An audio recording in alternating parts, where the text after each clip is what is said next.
Imagine a letter that could only be read by its intended recipient, not just locked, but if anyone else tried to peek, the message itself would change, and both you and the recipient would know instantly. A fundamentally secure piece of information. Exactly. Now, what if you could build an entire network based on that principle? It sounds like the future, but a team in New York City just took a huge step in making it a reality. Right. This was a collaboration between the quantum hardware company Qunnect and the networking giant Cisco. They successfully ran a 3-node quantum network, not in a pristine lab, but over existing commercial fiber optic cables in Brooklyn and Manhattan. So when we say quantum network, my first thought is this a faster internet? Is my Netflix going to stream in higher resolution? That's the most common misconception. It's not about speed. A quantum network's primary job isn't to send classical data, the ones and zeros of an email or a movie, any faster. Its job is to distribute quantum states. Specifically, it distributes entanglement, that spooky action at a distance Einstein famously disliked. You create a pair of entangled particles, usually photons, and what happens to one instantly influences the other, no matter how far apart they are. So the network is essentially a delivery service for these connected photons. A very delicate delivery service. And that's what makes this NYC experiment so significant. They weren't just connecting 2 points, which has been done before.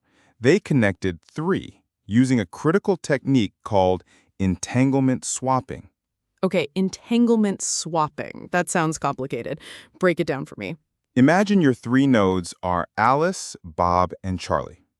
Alice is in Brooklyn, Bob is in a central office, and Charlie is in Manhattan. You can't just send one photon from Brooklyn all the way to Manhattan. It would get lost in the fiber. The signal degrades over distance. So instead, Qunnect's hardware creates 2 separate entangled pairs. Pair 1 links Alice's node to Bob's. Pair 2 links Charlie's node to Bob's. Bob is holding 1 photon from Alice and 1 from Charlie. Okay, so Bob in the middle is connected to both ends. Correct.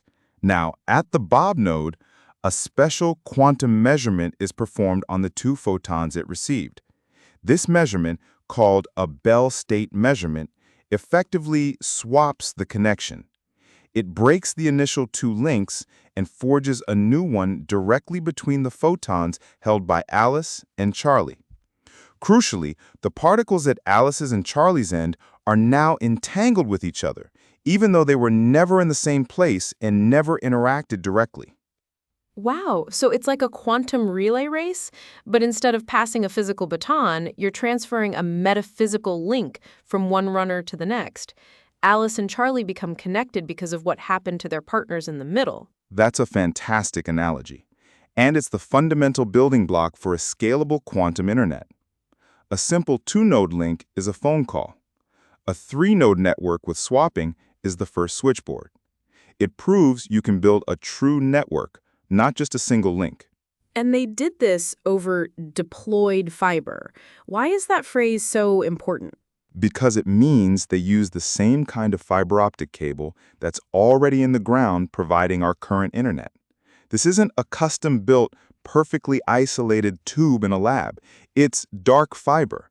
Unused, yes, but subject to the real world. That means it experiences temperature changes that stretch or shrink the cable, vibrations from subways, and other environmental noise that can destroy a fragile quantum state. The fact that the system could maintain high-fidelity entanglement, reportedly above 90% in that environment, is a massive engineering achievement. It proves the concept is robust enough for the real world. So, assuming we can build this out, what are the applications? What does a quantum internet unlock? There are 3 main pillars. The first and most near-term is secure communications. Distributing entanglement is the backbone for quantum key distribution, or QKD. It allows 2 parties to generate a secret encryption key, knowing that any attempt to eavesdrop would be immediately detected by the laws of physics. The message that changes if you peek at it. Exactly.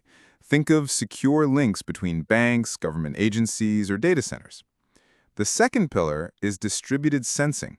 You can link up atomic clocks in different locations to synchronize them with unprecedented precision, which could revolutionize everything from GPS to gravitational wave detection. So better navigation and better science? Yes, and the third pillar, which is further out, is distributed quantum computing. Today's quantum computers are small and noisy. The dream is to link many of them together over a quantum network, making them work as a single, much more powerful quantum computer. This experiment is a step towards all three of those goals. The Qunnect hardware, the entanglement sources, the quantum memories to hold the photons for swapping, is what generates the quantum state. The Cisco part is the classical control and networking know-how to manage it all and make it work at a system level. You mentioned quantum memories. Why are they necessary? It's because the entanglement swapping process, that Bell state measurement, isn't guaranteed to succeed every time. It's probabilistic. The quantum memory acts as a tiny buffer. It has to hold one photon of an entangled pair safely without destroying its quantum state, while waiting for the signal that the swap on another part of the network was successful. Without good memories, the whole system would be too slow and inefficient to be practical. Qunnect has been a pioneer in developing these room temperature memories, which is another key part of making this deployable outside a lab. So the pieces are really coming together. The sources, the memories, the swapping protocols, and the real-world fiber integration. Yeah, exactly. Another challenge they had to solve is that the quantum devices work at specific wavelengths of light. But to travel long distances in fiber, you want to use the standard telecom wavelength, the C-band. So the system also includes quantum frequency conversion to shift the photons to the right color for the fiber and then shift them back at the other end. It sounds incredibly complex. Which brings me back to my earlier question. Am I getting quantum Netflix next year? Definitely not. We have to be clear-eyed about the challenges. The rates of entanglement distribution are still incredibly low compared to classical data rates. We're talking about generating thousands of entangled pairs per second, whereas your fiber internet sends trillions of classical bits. The systems are fragile, error rates are high, and scaling this up from 3 nodes to 30 or 300 is a monumental task. We are still in the very early days. Like the ARPANET in the 1970s, a few connected nodes for researchers, with a clear vision of what it could one day become. That's the perfect parallel. It's a functional prototype that proves the core principles are sound. The next steps are to improve the rates and fidelity, add more nodes, and build the software stack, the quantum TCP/IP, to manage routing and resource allocation across the network. So for today, what's the one clean takeaway for our listeners? The takeaway isn't that the quantum internet has arrived. It's that we have successfully demonstrated the fundamental blueprint for it. Entanglement swapping between multiple nodes, not in a vacuum-sealed laboratory, but in the messy, noisy reality of a major city. It marks the transition of quantum networking from a physics experiment into an engineering problem. And that is a huge, exciting leap. I'm Maya. And I'm Arjun.